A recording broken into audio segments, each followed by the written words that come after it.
Welcome to our Fairleigh Dickinson University Rothman Institute of Innovation and Entrepreneurship, our Zoom at Noon program. I'm Dr. Dale Caldwell, the Executive Director. Sue Slavin and Maura Panuski are part of our FDU team. And as many of you know, every Friday or many Fridays, we have a discussion with outstanding entrepreneurs, outstanding entrepreneurial advisors and experts. And so today we have Hunter Hastings and Gary LaRose. You're going to hear some fascinating discussion about some of the challenges that entrepreneurs face, but also their incredible business. And so I promise that everybody that watches this in person or via video will take some really good stuff away. So as always, I want to begin, and Hunter, you and I have been friends for more than a year. Why don't you say a little bit about your background and how you got into this world of entrepreneurship? Well, we talk about entrepreneurship as a journey, Dale, and my journey started in the UK. I was born in a coal mining and steel mining area that was pretty poor, but I was fortunate enough to get a good education. I joined an American company called Procter & Gamble that had a local office there, and through those auspices was able to come to the US. I learned about marketing at Procter & Gamble, which is about understanding the consumer. And my consumer was mom. So my job was to understand mom and what made her proud and what made her pleased and what made her feel like she was keeping a good household and so on. That was back in the days when you could talk like that, when women had those kinds of roles.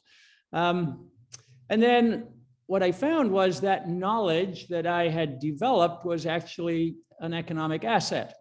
And so you can turn that knowledge, in my case, into consulting. So I joined a couple of consulting companies. I started a few consulting companies, and my field was global branding. So I had knowledge about global branding that could be transferred to other companies. So I was pretty successful in that as a consultant. It gets you good cash flow. It doesn't get you wealth. So at the end of doing that, I stopped flying around the world and decided to become part of the venture capital world. So that's another accumulation of knowledge. You get to see the most incredible ideas and people come through, and you get to make some judgments about which ones you will back. So that was very enjoyable. And now I'm working for a nonprofit called the Mises Institute on a program called Economics for Business, which is trying to communicate all this knowledge and tools and process for entrepreneurs everywhere. We believe in entrepreneurship as the way up and the way to build a better world. So now I'm steeped in entrepreneurship. Well, Hunter, it's just been great to get to know you. And for the audience, Hunter and I are working on this entrepreneur zone concept that we're trying to take around the world to bring together an ecosystem, clusters of entrepreneurs to create power. And as you know, as I interview I always go in different places, but one of the shows that I really have enjoyed is The Crown. And I watched last night in 1966, there was that horrible mining accident in the UK that actually the Queen says her biggest regret was not going there when they first, you didn't live anywhere near that. I forget the name of the place. No, Aberfan, I think it was. Yeah, but that was the world that I grew up in. There are a number of coal mining areas here. It used to be West Virginia, if you think about that. Right. And with lousy technology, they discard the waste from the coal, and they built a huge mountain of this waste. And then they didn't understand that water was running under that, and eventually it was a big collapse, and it collapsed on the school. It was horrible. But that's technology gets better and better. That's an awful thing we look back on, but we learn. We say, well, we'll never do that again, and we go on to bigger and better things. Wonderful. Well, Gary LaRose is someone I met once before, but Gary, say a little bit about your background. You have a very eclectic and fascinating background. I've been a songwriter, I guess, basically my whole journey, my life. About 13, I started really kind of getting into it. Just always been fascinated by music. My dad played music. He wrote with some pretty good people. So I just always I took right to the music and didn't really know nothing much about it other than I liked a lot of different styles of music. And as I grew out older and in high school and stuff like that, I played in the high school bands. Got out of high school, I continued my journey. I was on a quest to be a rock star, so to speak. And I got to play the Whiskey and the Roxy in a bunch of really cool venues, and it went from 0 fans from a band that I had started when I was 8 years old. We finally kind of broke through and started, getting everybody from high school following us around. And then it looked really good and promising in the late 80s. And then I started writing some better songs and started getting just putting my demos out there, and really just ground and pound, just went everywhere with my guitar, just played for everybody anytime I could, just constantly wrote. I had some offers, some opportunities to sign to some labels, and they didn't want my bandmates. They weren't good enough, and I was more loyal to my friends and my band. So I kind of went down that route, and then I was offered a staff write, and then I see how that world went. And so I just always get plugging away as a writer and as a performer, really just kind of just in that circle, never really getting much out of that circle since we didn't have the internet or nothing like that. So I was pretty much trapped in Hollywood, I guess you could say, because everybody wanted to come to Hollywood to be, music oriented. And so my struggle, it always just seemed it was, either you're not good enough, or you're good enough to write, but you're not good enough for this, and you're good enough to perform. So it was just pretty wild. But again, I just kept plugging away. And then a buddy of mine, and I've always been involved with music. I've done something with music. I've worked at the Lollapaloozas. I've worked so on and so forth. So I've somehow been involved with music. If it was sound, if it was lighting, if it was stage, whatever I could do to just be still involved with it in any way. About 10 years ago or so, my buddy and I were in the studio. We were doing a bunch of work we were writing with. And he said, "Hey, what would you do if you could create an application for musicians?" And literally I said, "Well, give me like a Facebook." And so we wound up getting some code guys to come together, and they gave me like a blank Facebook page. And I said, "Well, call it Gary Book." And then we called it Gary Book. We were joking about it. And then I changed the colors. Anyways, after about a year, there was no, I was in no hurry to get to the finish line because nobody was doing it. And so basically what happened was we had this company from India build it about a year or so. It took about $1,800. And again, it was just money here, money there. It was nothing really big. And then we got it to work. But the thing with the application is I was piggybacking off everybody. So I was using JustAstream, Ustream. I was using YouTube for this. So if you imagine one of those cars at a racetrack that goes around the circle with all those stickers on it, that's kind of like how my application was. It was mine, but it really wasn't mine. And then I actually worked with some people from Princeton, and then they said, "Well, let's just white label it." And I was like, I didn't know what that meant. And he says, "Well, basically you can take the API of like YouTube and you just make it yours. You just kind of put your name on it." And I was like, well, that doesn't seem too good. So I just began trying to plug away, getting the application going. Just, next thing we know, we had somebody interested in putting commercials on it. And then I knew it was worth something at that point. I was like, wow, I'm not gonna say the company, but the company was like, "We'll give you 50 grand just before any time you go live. You just say, 'This is brought to you by.'" And I was like, wow, we really have something here. Well, my buddy had been working with some other people that knew we had something there. And he decided after a year to sell basically my idea. And so he got about 250 grand, and he went to Thailand and took my music and sold some to Disney, and I still got nothing. I was like, oh, Wow. here we go again. Yeah. So I'm kind of going on and on a little bit, but anyways, here I am, and 10 years later, the application works. It's completely ours. We're not piggybacking off of nobody. The most awesome thing is it works. And that's how we are today. Wonderful. Wonderful. And the beauty of Zoom is that Hunter's in Southern California, Gary's in Tacoma, Washington. And so what we were just talking about, everybody says these artists are from Seattle, but they're really from around. Now, was Jimi Hendrix actually from Seattle, or was? I know that his family lives up there past Seattle, a little past Seattle. I'm not sure exactly if he's from Seattle at that. I do not know that. Well, he was obviously a big influence in my life. But so, all right, so we're here. You have entrepreneurship.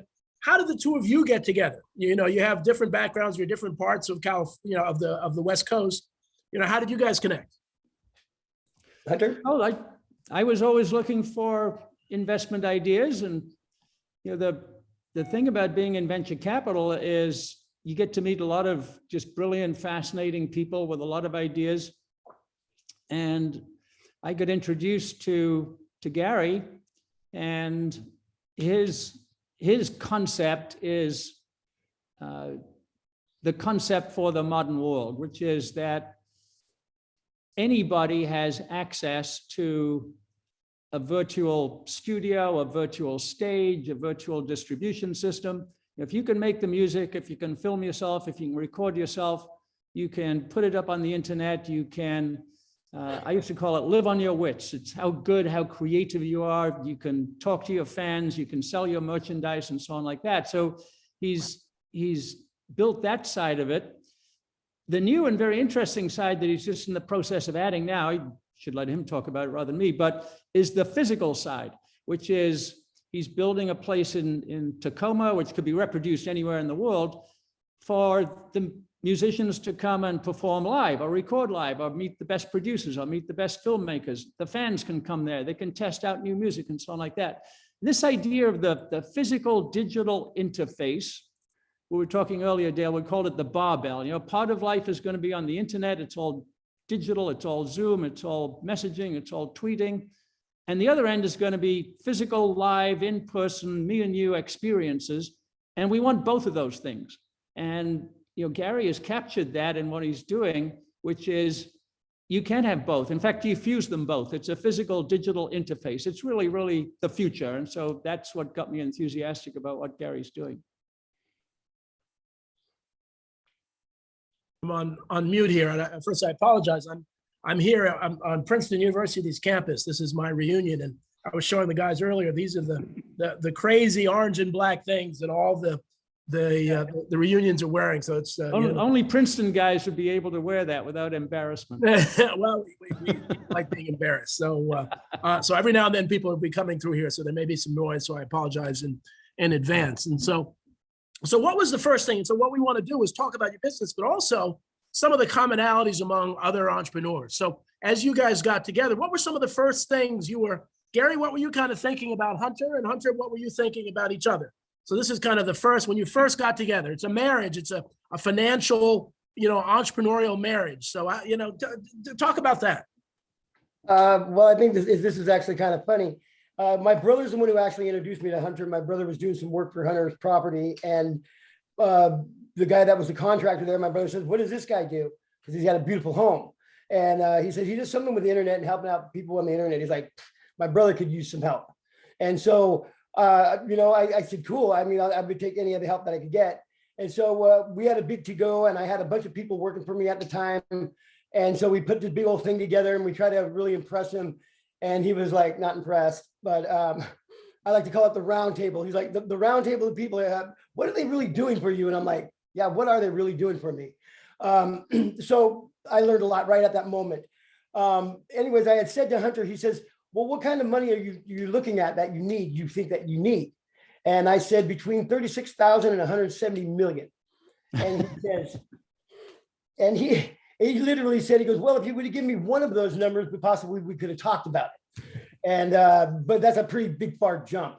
And the reason I said that was Universal Masters, it's one of the record labels that got together with a bunch of other labels, and they just spent $170 million on trying to reformat the music industry. And I was like, well, if they cost $170 million, they don't have a clue what they're doing. And so I figured it would cost me at least that, especially with the round table of people that I had.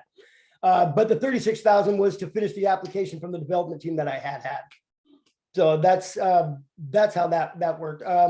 After that, he's just mentoring me. You know what I mean? Like kind of going, put your left blinker on, or watch what's ahead of you, or look out for your right. So he's just a fascinating person. I mean, as you know, he's an awesome guy. I can pretty much discuss anything with him, any topic.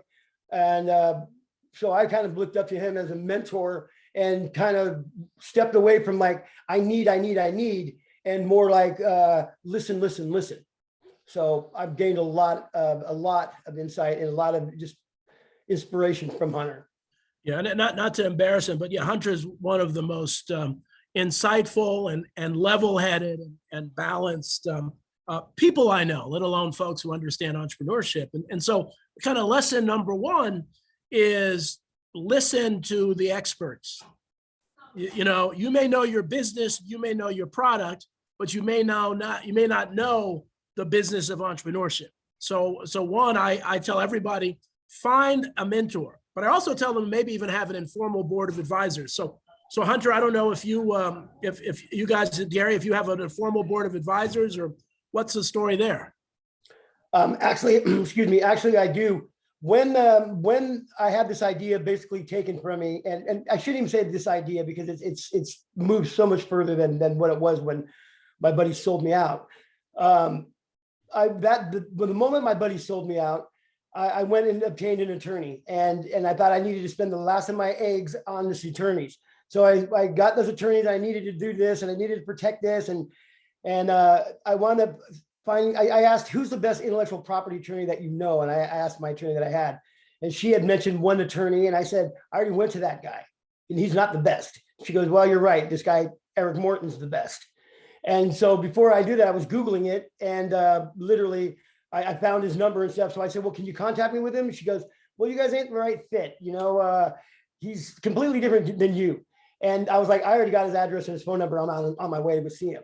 And she's like, wait, stop. Let me try to call him. So anyways, when I pulled up to his place, he was like literally waiting outside for me. And, you know, here I come driving up in my car and stuff, like a madman, literally. My hair was all bizarre, and I had all these books and all these ideas that I had going. And I spent 2 hours talking to him, and he was like, I don't understand what you're talking about. After 2 hours, he told me to be quiet because I didn't know what I was saying. And I just got so upset that I was like, pretend like you know me your whole life, and I'm saying apples, apples, apples, but you know, because you know me your whole life, that I'm really saying oranges. And he says, you know what, hold on a second. He comes back with a notepad and another computer, and he spits everything out in about 15 minutes. And I go, exactly, that's exactly it. And he goes, I'll see you in 10 days. And I was like, here we go again. Another guy's going to take my stuff and run. And so anyways, he goes, no, I'm going to Europe. And so 10 days later, he gets back from Europe and he says, Gary, come see me. So I went down to saw him, and I said, how was Europe? He goes, I don't know. And I go, well, how do you not know? You just were in Europe. And he goes, well, my wife's mad, but I was working. So let's talk about your idea. And he says, I've been over the globe with this thing, and there's nobody in the world that wants to do or doing what you're actually trying to do. So he joined board. And then after a while, I asked who the best CPA that he knew, and he suggested 4 or 5 of them. And I wound up picking one. And so I've got Mary Kate Anderson, who's just, you know, she's known throughout the industry, I guess, as one of the best. So my board of directors are my advisors is Hunter Hastings, Eric D. Morton, and Mary Kate Anderson. Wonderful. So as far as a team behind me that is just the best at what they do, I've been blessed. So Hunter, what kind of advice, as you were just getting involved with this business, what was kind of going through your head? Well, there's 2 things about entrepreneurs that Gary epitomized. One was they can see the future. And we talk about vision in business a lot, which becomes a fancy word sandwich of all kinds of highfalutin words. But true vision is being able to see the future. I know the future, I can see it. Gary has always had that. He could see the future, he could describe it in very precise terms. So that's the first thing to look for. Second is entrepreneurship is about knowledge. And Gary's steeped in the knowledge of the music business. He's done everything. It's not theoretical knowledge. He's played the guitar, he's written songs, he's been on stage, he's been a producer, he's been in all of the record labels. So he's got that knowledge. Now, the trick is to get from the knowledge you've got to the future you see. That's the hard part, right? So you've got to build that capacity. And he's described some of that. What do? You build a team. So Gary's the kind of entrepreneur who says, oh, I need an IP attorney. Let me get the best one in the world. How do you do that? You go see him. And so it's action, actually doing things, you know, not a plan, not a strategy, but doing things and accumulating a team that can add to your knowledge. So all of that was obvious in what Gary was doing. It's a particularly complex undertaking. And so the next ingredient after all of those is time. And entrepreneurship takes time. And you sometimes go down some blind alleys and you got to back out and go again. So, you know, you need the capital, you need the support, and you need the capability to apply time. But you got to start with that vision of the future. I can see the future. And whenever you talk to Gary, ask him about what the future looks like, because he knows exactly. And Hunter, that's a really important thing. It actually hits me very hard now because, again, I'm coming back to my reunion. I'll let people figure out if it's the 20th, 30th, or 40th reunion. But I realize these are some of the smartest people I've ever met, but most of them really are not visionaries. It really is interesting. So I think as you're an entrepreneur, sometimes you take it for granted, because Hunter knows I like to think about the future and I live for that. And you just kind of take it for granted. Everybody thinks the way we do, but they don't. Mhm. And so really treasure that and really check yourself to make sure that you are a visionary, that you actually not only can see, but taste the future. We're working on these entrepreneur zones. I can taste seeing these E-zones in every corner of the world. I Mhm. literally can. And so as you as an entrepreneur begin, and I know Gary can do the same thing about his business. So Hunter, that's a very, very important point. Well, let me build on it one step, if I may. You're exactly right. You said it much more viscerally than I could about tasting and touching the future. But entrepreneurs can. They have that vision. And then everybody thinks about building a business from the bottom up, step by step by step. You don't. You work backwards from that future. Okay, I can see it.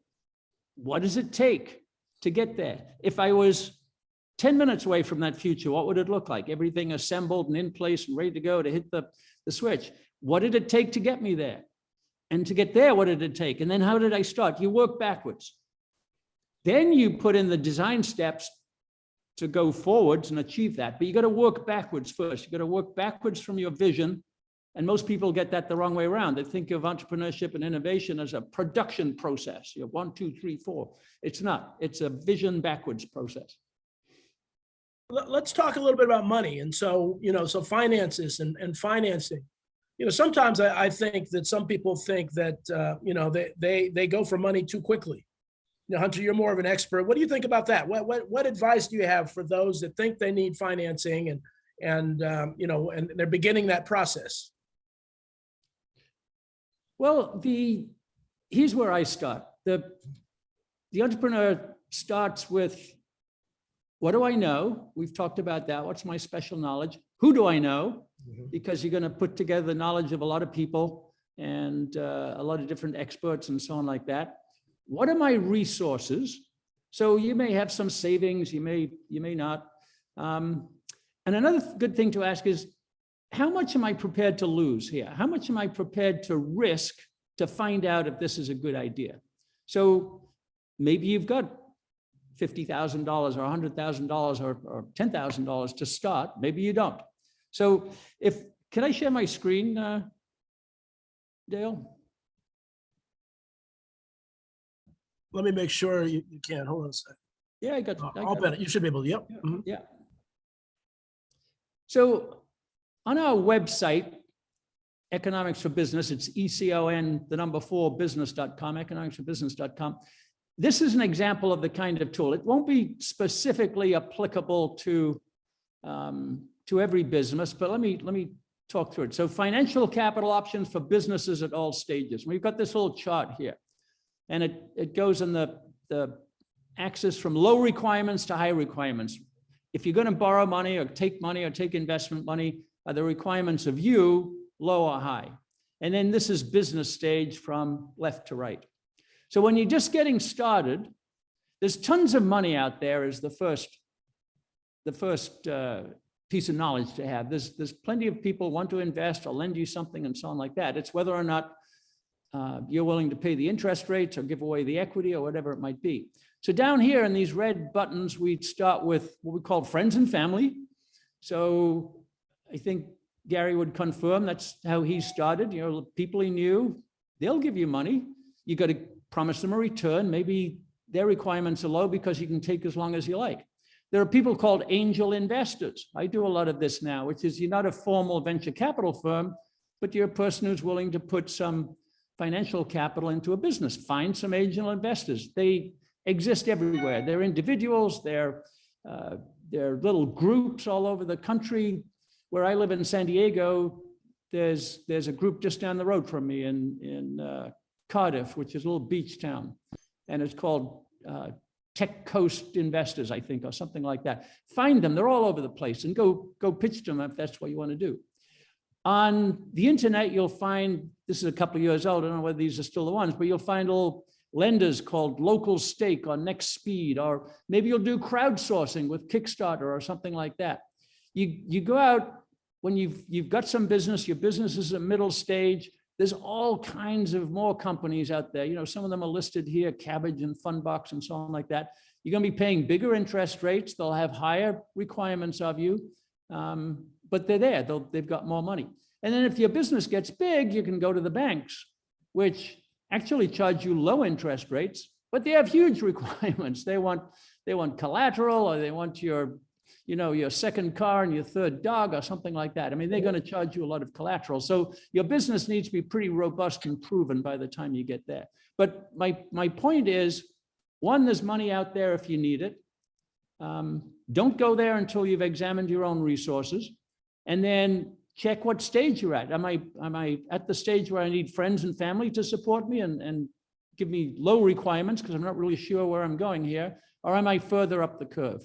But there's plenty of money out there for people who have good business plans and good ideas and can see the future.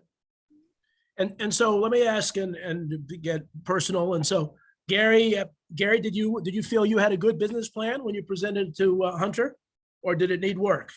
It needed work. I went with more like my heart on my sleeve and a bunch of really cool ideas, but I had a product that didn't work. I had a bunch of people around me that were getting paid with money that I didn't really have. I was going to the family and friends, and I guess the biggest thing for the family and friends part was I've been a songwriter my whole life, and I've been a proven songwriter.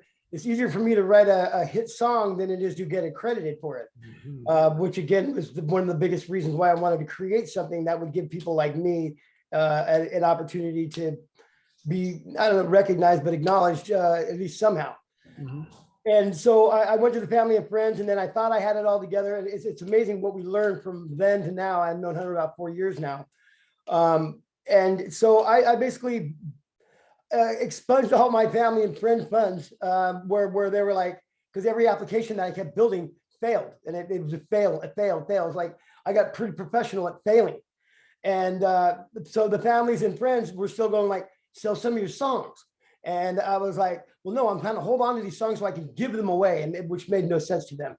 And so they still stayed true. They go, well, if all else fails, worst comes to worst, you can go sell your songs, you know, to the industry that hasn't been so nice. And so I just kept staying just true to my dream, and I just kept plugging away and going to the family and friends. And then I was fortunate enough to get an angel investor, Hunter, who said, all right, I'll take you to the next level. And the next level was give me the money that I needed to finish the application, to get the brick and mortar going and get that thing up and get everything that I needed in that. Again, it's something that's for the community. So I'm at that stage now where I've got all these really cool ideas. But they actually physically, they're there now.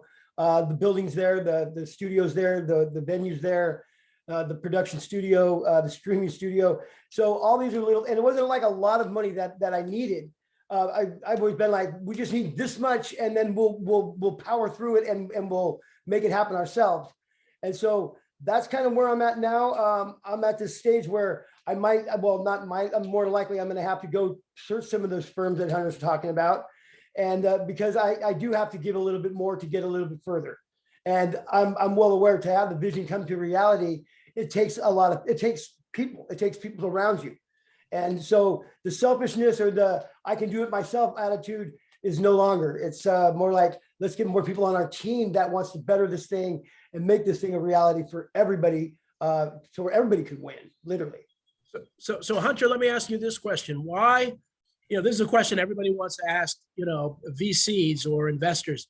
Why is it that they don't, even if they have the money, they don't give the entrepreneur all that they need? They give them a portion of what they need. I know that there's rationale behind that, but what's the rationale behind that? Well, you can see that in the venture capital industry now, Dale, that business plans were overfunded. There was an excessive supply of venture capital and not enough supply of good ideas. And when companies get underfunded or overfunded rather, they lose sight of what they're supposed to do. They lose sight of the customer. They lose sight of speed to market. They lose sight of creating value. and they start to build infrastructure, and they hire more people, and they move into fancier offices, and award themselves more stock options and so on like that. And so part of entrepreneurship is being hungry. You've got to know that there's what we call a burn rate or financial pressure to get to the next step. It sharpens you. It causes you to look at what's most important. You're always making trade-offs. I can do this, but I can't do that. So what's my rationale for that? So it's very much a sharpening kind of a process. And what we're seeing now in the marketplace is, if you read the Wall Street Journal, there's a lot of overfunded venture capital startup companies that are saying, whoa, now I got to fire some people. I hired too many. I've got to, quit with the free lunches. I've got to focus my business more. I've got to get to cash flow. I've got to get to success. So we're seeing that play out in the marketplace right now. And venture capital got a little bit indisciplined because there was an oversupply. Well, I'm sure you were around during the tech bubble when they were just throwing money at all sorts of tech firms, and people had these fancy cars and, all sorts of things. And yeah, I was in the tech bubble, Dale. I was in Silicon Valley in 1999 with a, oh, wow. Okay. with a business plan, and it was Procter & Gamble funded startup, actually. Oh, and we had a great idea. We could see the future, but we were a long way from the marketplace. right. And in 2000, everybody decided, boy, if you're a long way from the marketplace, I'm no longer interested. So, and then P&G took it internally and developed it themselves. But that was a similar situation. Everybody lost sight of this discipline of, I used to tell people, well, what do you have on your site? Well, we have eyeballs. Remember that was fashionable back then. I got more and more eyeballs every day. So what's your revenue? Well, we don't have any revenue yet. We have eyeballs. Right. I remember that. So Gary, so where are we now? Where are you with the business now? What's how far along are you? And tell the audience what's going on. Well, I think that's funny because you're saying about you have to fire everybody. Well, everybody's left. Anybody that was that wanted to get paid because they could see this for a paycheck, they've got cut because I was like, well, there's no paycheck.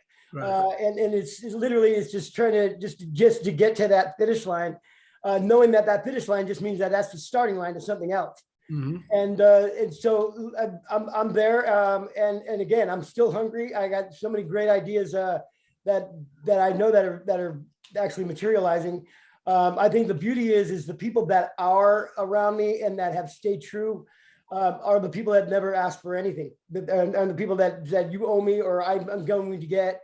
And so I've been fortunate to have this guy Nick. He's been a big pain to me, believe it or not. Him and I have butt-headed every time, but he's always grounded me. And the way that I like to look at it is every time I've been sinking, and I've sunk many a times, he was the only one kind of cruising by with his lifeboat and says, "Hey man, here you go," just to keep me going, just because he believed in what I had going was legit. And so that's where I'm at now. I'm not sinking. Reality is reality, that the studio has to be paid for. There's things that need to be bought. There's things that needs to happen. And so I'm ready, just about to launch not only the web application, but also the brick and mortar, which is something that is just such a dream, because this literally is going to be a place, I truly believe, a place where kids or anybody, and not just kids, because there's a lot of great musicians out there that are 60, 70 years old that people just would be amazed when they see what they're doing. I mean, just for instance, with like American Idol or something like that, you see these millions of people trying out for it. Again, that goes to the, who they believe is the cream of the crop. It's like, how many great acts were in the line that were like, what happened to that person? And again, it's no longer is it about some label or some industry, rep telling you that, okay, this is what you're going to listen to. This is what the radio is going to play in you. Now you're going to have a community where not only do you have all the tools online, you actually have a physical place to go there and utilize them offline for your online. And I think that individuals, artists, entertainers, whatever it may be, having the opportunity to retain their intellectual property, their own literally intellectual property at their own 100%, is the game changer. So basically where I'm at is I'm finishing up the building. We just got it all approved by the city to all the hard work that we've done. And Heather was talking about seeing the vision from backwards to going backwards with that. Literally, I just finished the stage, and it's so funny that it took me so long to get the stage. I'm like, a stage, but realizing going back to the stage, well, I see the vision of being on the stage and how that looks, but literally taking that vision and saying, well, rewind that, going all the way down to the nails and the screws that are in the stage. That's going from the vision to the beginning of it. So I just, like I said, I just got approved. My city passed me on my inspections. And so I'm ready to paint it green. And that's where I'm at. Excellent. And now, we're on the launch pad and counting down, Dale. Yes, excellent. So again, for are you gonna sign some local artists, or they're gonna manage themselves? Or if I'm a local artist, a guitar player and an electric guitar player, and how do I work with you? Talk about that. Well, because we've been fortunate enough to have the city help us get the fiber optics into the building, and we're so close to Seattle. The reason that Google and Microsoft and everybody's up here is because Seattle or Tacoma or Washington is known as the most wired city in the world. I basically told the city that they needed to help me bring the fiber optics 3 miles down, that they wanted originally $120,000 Comcast did. And I basically said, if you guys are the most wired city in the world, then how are you not keeping up with the times? Right. Because this is all about streaming. It's all about putting it out there. And so I was fortunate enough to have the city and Comcast work together to get me the fiber optics. So now when people want to stream their music, a lot of times it's the Wi-Fi that they have, and it's how good it uploads and how fast it downloads. And so in having a facility where, other than the library or something like that, where people can actually come and show their entertainment and start to get their stuff out there streamed on a major scale. Again, I'm not collecting anything from the artist. That's not what it's about for me. It's about the independence of the artist and letting that artist really just shine. So being a rock star, so to say, could mean the difference for a lot of different entertainers or artists.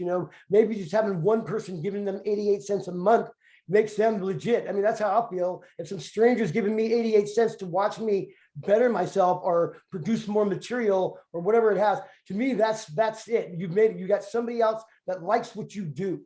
And that to me is huge. So then there's the other scale where somebody's going to need, well, I need 8,800,000 people to give me 88 cents a month.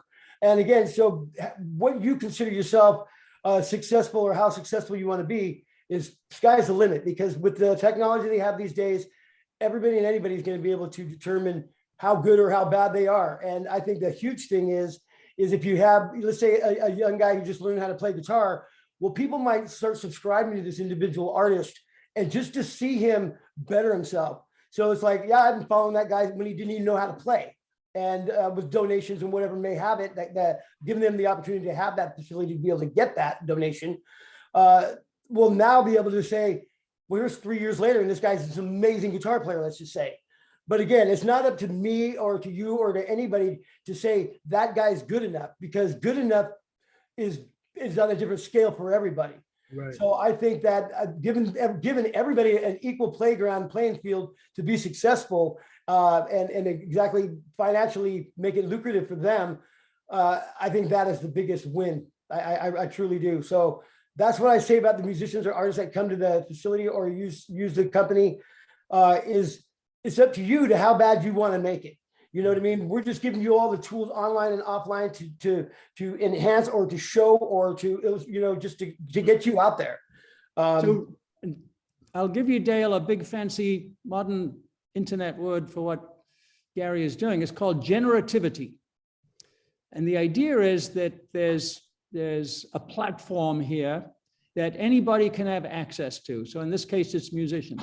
So you want to record your music, you want to stream your music, you want to upload your videos, you want to IP protect your songs, you want to publish, you want to do any of that. Gary's providing the facilities to do that, both physical and digital. And then it's up to the artists to make what they make of that, right? To be good, to be excellent, to be creative, to be unique. And what happens on these generative platforms is somebody does something excellent, and somebody else looks and I say, wow, look what they did, but I can do better. And so you get this compounding creativity. So it'll start slow. We'll get a few artists up there. We'll get a few bands up there. We'll get a few videos, and one of them will catch on. Boy, did you see what Gary LaRose published the other day? And well, I can do that, so I'll get on the platform. And the access is free. There's some paid services, but mostly we're trying to find out who's the great artist who's going to emerge from the capability that Gary is giving them to experiment and be creative. So that's generativity, and that's part of the future. It's not, Gary is so right about that. It's not us deciding who's good enough. It's providing the facilities so anybody who is good can get out there in the world. Well, it's amazing that the world hasn't learned the lesson, I like to say, of the 4-minute mile. That it was at one time, it was impossible to break the 4-minute mile. And then it was broken. And within a month, 3 other people broke it. And so why don't we understand that that's the human condition? The more we challenge folks, the more we create this entrepreneurial spirit, the more successful people will be. I was out with a friend of mine who's from Russia, who grew up in Russia. And I had mentioned, and they said it was a speculation was illegal when she was growing up in the 70s and 80s. Just imagine that you couldn't go to the grocery store and then sell an apple to your neighbor. Any kind of innovation, any kind of, and think what that does to the human spirit. Mm-hmm. And so, but we have forms of that here. And so as you talk, and, I've been very active in tennis, and I started these pro tennis tournaments years ago, but I really noticed the music industry. And I said, if I was a Wharton MBA student again, and they said, well, there's this product that's available everywhere, but everybody's buying from the same supplier, CBS Records, Universal Records, then you would just go to the local community and get the best music possible without going. But we haven't done that in music. We assume that you have to go through those same providers because they certify that Gary is good enough or not good enough. Mm-hmm. And it's ridiculous. It's ridiculous that people don't understand that quality music is everywhere. So Gary, speak to that. That's right on the money. You said it best. I can't say it any better than that, because again, it's like, oh, well, they say that's the best, or this is what's on this radio station, so this is the best. It's like, no, that's not true at all. And if you used to be able to pull up at a light and you'd be able to hear the music next to you, you know what I mean? And you'd go, oh, he's listening to this station, or he's listening to that station. Now you pull up at a light, people are playing so much independent in music. And the thing, I can't really get into discuss what we got going on at the company, but we've got something that they haven't done yet. And I can't wait to share that with you, but not today. Right. But it's so awesome now to hear everybody's take on music now. Because it's not like when I was a kid, it was like you either like rock and roll or you like whatever have you. Now it's like, no, and you can't stereotype anybody. Oh, he's got long hair. Oh, he listens to this music, or he's got this. This style. Right. It's like, no. And if you go to like these big venues like Paul Tollet with not Lollapalooza, but the Coachella festivals, you're seeing a mass variety of music all brought together. And I don't know anybody that's ever gone to any music venues that are just all different styles of music. There's no fighting there. There's no hating there. It's about love, good vibration, music, and that's it. The vibration and the energy and the music and the people. And I think that's where we're at. And so we're going to start seeing this different styles and sounds and subgenres of stuff just start to just flourish. And that's what I'm excited about. Well, but the timing's perfect. So I have a 17-year-old daughter. And so, I would say, well, that song was really good. I said, Dad, that song is old. It's 2 months old, and so, and so where our generation, the Rolling Stones are still playing, it's like, my high school band is still, but that's the time. People want new, they want local. They don't want some and the term I use, I really don't like bottom up. I call it top down and people up. And so what's happening is this world is becoming a people up world, that people are starting to rebel against the politicians that are telling us what is good for us. They're starting to, and the same thing in music, that we don't need you to tell us what's good. We know what's good. And so I think you've tapped into this people up. And for the entrepreneurs on the Zoom call, begin to think about this people up movement. How is your product related to the consumer, the power that the consumer, and the other thing I'll say is that average human beings have never been more powerful than they are right now because of social media and the internet. But we don't know that. And people don't want us to know that we could control this country politically. We could control things. We don't need a leader to do that. And so we need to really wake up. And I think entrepreneurs are going to wake the world up to realize we have more power to make this a kind of wonderful world that it really should be. Amen to And that. Dale, you and I are working on Entrepreneur Zones as an example of that. I think of the Entrepreneurial Society. Yes, yes. Works exactly the way Gary is describing it and the way you think about it, but in every genre and every business. And the ethic of the entrepreneur is I need to please my customer.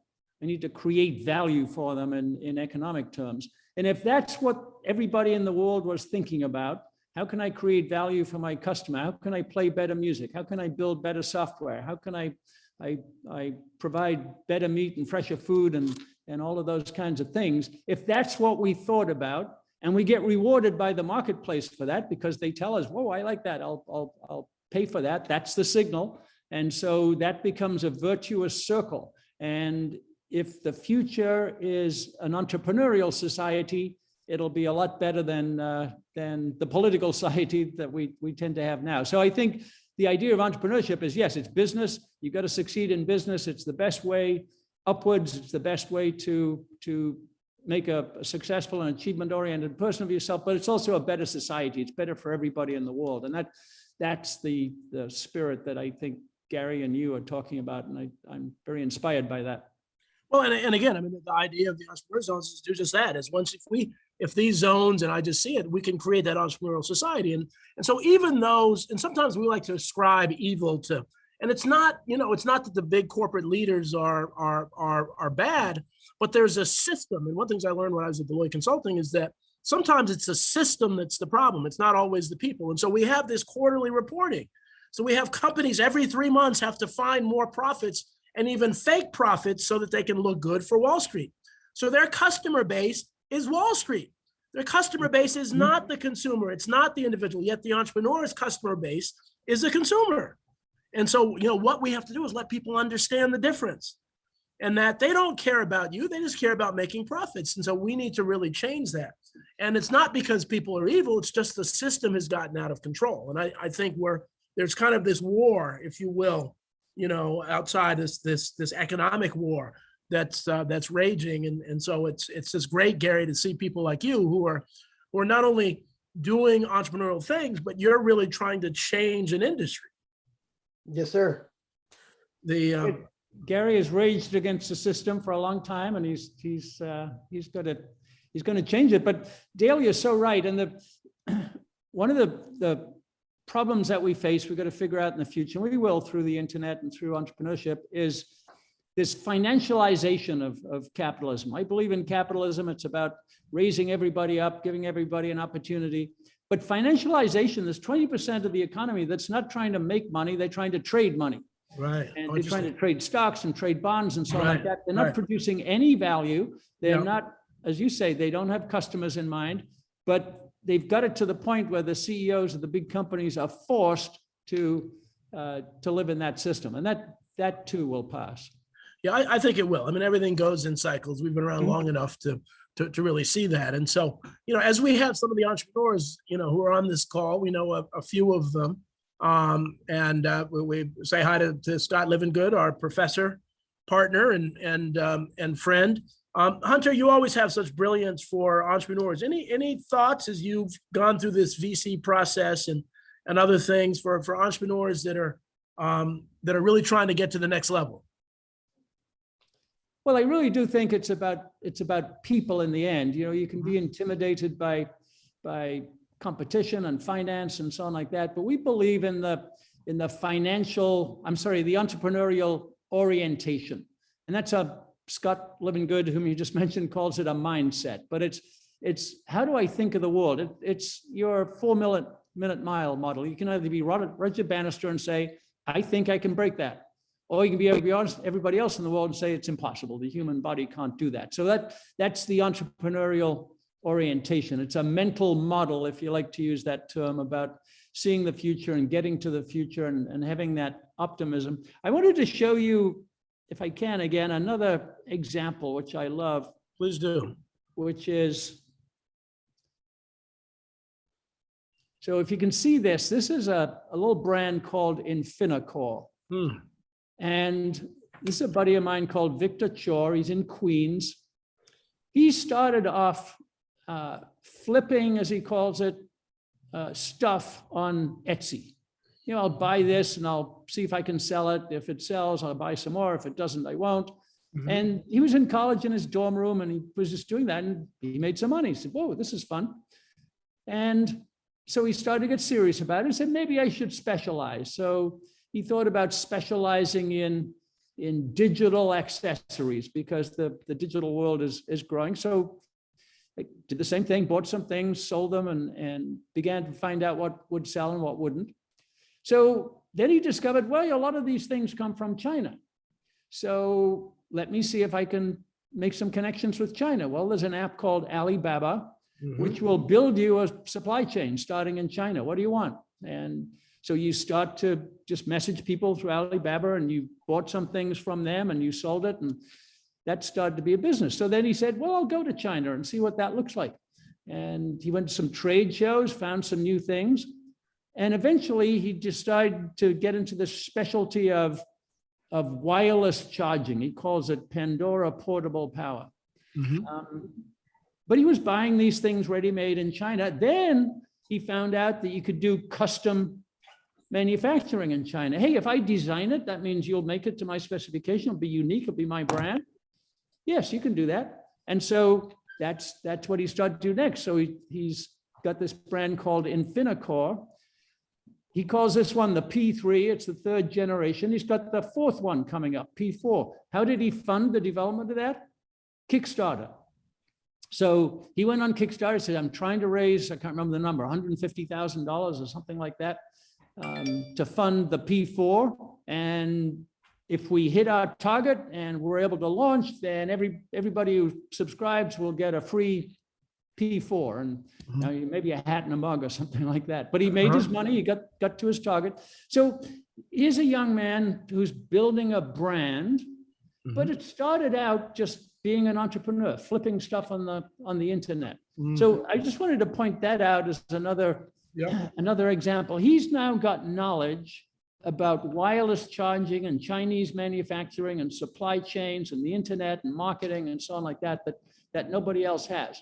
And he just built it up over time and that's where he stands. So I've got so many stories like that he didn't know when he started where he was going to get to.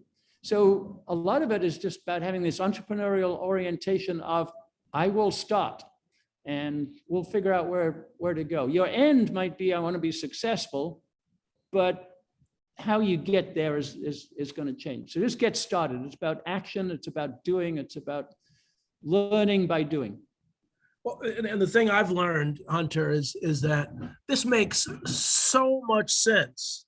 And so I sit there and kind of scratch my head and say, well, why is the world not doing this? Because this isn't just about business. It creates a better society. It creates a society with less poverty, and and you start to realize that these entrepreneurs, can't be controlled, and that the government doesn't want that. There's no dependency with a successful entrepreneur. And so, and it's subconscious. Again, I'm not saying every politician is evil intentionally doing this, but I sit back and say, and my obsession with ending poverty and at least reducing poverty in the United States and using entrepreneurship to do that, nobody benefits from poor people. It really is, if poor people have jobs and they're working for entrepreneurs or whatever, rich people get richer. And so we begin to think about this entrepreneurial society as really a key way to move forward. And I think more and more people who are kind of frustrated with the system, the more I talk to them, more nobody's ever pushed back on this. And they said, well, this makes a lot of sense. Why aren't we doing this? So I think there's hope. I really think there's hope and to really do those kinds of things. And Alibaba, I think, is really under discussed because their program that allow people, I know people they're doing with people with no money, they can start their own internet business without any investment capital. Yeah, Alibaba will extend you the credit if you want to do that. Now you've got to be careful, but you can do it. I would submit, Dale, that there are billions of entrepreneurs in the world. Yeah. And the issue is that a lot of them are entrepreneurs out of necessity in poor countries as opposed to choice. But and Professor Livingood knows this because he's been there to help them. If we can give them some more knowledge, if we can help them, my friend Mauricio Miller says they're smart enough, right? They don't need to be taught, they don't need to be trained, but they've got to have a environment, as you put it, where they can get started. Maybe they need a little bit of capital, and this micro lending that is going on in some parts is one part. But you and I are going to work on, for the E-zones, a kind of equity fund that the entrepreneurs can draw on. So it's just making the conditions where entrepreneurship can flourish. The people will do it. The people are part of it. You've got 100% right. But sometimes they need the restrictions limited a little bit so they can see a future that maybe they can't see right now. And the other power is really connecting. What I'm learning, yesterday I learned, and you do it more than I, but every day I'm finding this incredible new entrepreneur. And so I was talking to someone yesterday who's developed a franchise model for vertical farming that can go into an urban E-zone. Imagine that, and actually grow some of the plants in Camden for the local restaurants. So you have farm to table just in Camden. Right. And so you can begin to kind of place, as you do these entrepreneurial ecosystems, you begin to place certain businesses in those that support the ecosystem, and you increase the probability of success of all of the entrepreneurs. Yep.